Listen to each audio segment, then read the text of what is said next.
আমাদের বারিধারা মাদ্রাসার মুহতামিম হযরত মাওলানা মনির হোসেন কাসেমি হাফিজাহুল্লাহ তাআলা,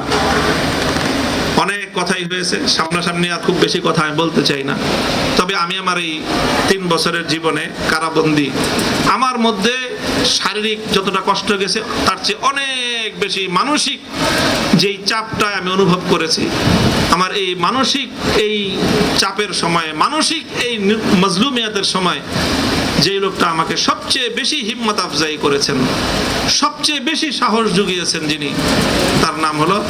আল্লাহ মনির হোসেন কাসেমি হাফিজাহুল্লাহ তাআলা। আমি আল্লাহর কাছে দোয়া করি আল্লাহই যেন তার এর পরিপূর্ণ জাযা ওনাকে দান করেন।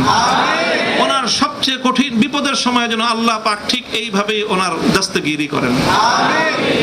আমাদের সকলের মধ্যে এই যে একটা ইত্তেহাদ, এই যে একটা বোঝাপড়া হয়েছে, এই যে একটা বোঝাপড়া হয়েছে, সাখাওয়াত হোসেন রাজি সাহেব হুজুর থেকে নিয়ে শুরু করে আমি পর্যন্ত, মধ্যখানে আমাদের বাকিরা সবাই আছেন, মনির হোসেন কাসেমি সাহেব আছেন, হাবিবুল্লাহ মাহমুদ কাসেমি সাহেব আছেন, জুনায়েদ আল হাবিব সাহেব আছেন, মঞ্জুরুল ইসলাম আফিন্দি সাহেব আছেন, আমাদের অন্যান্য উলামায়ে কেরাম আমরা যারা আছি, ইনশাআল্লাহ ইনশাআল্লাহ জুলুমের দিন চলে গেছে, জুলুমের দিন চলে গেছে, সামনের ইতিহাস ইনশাআল্লাহ ভিন্নভাবে রচিত হবে।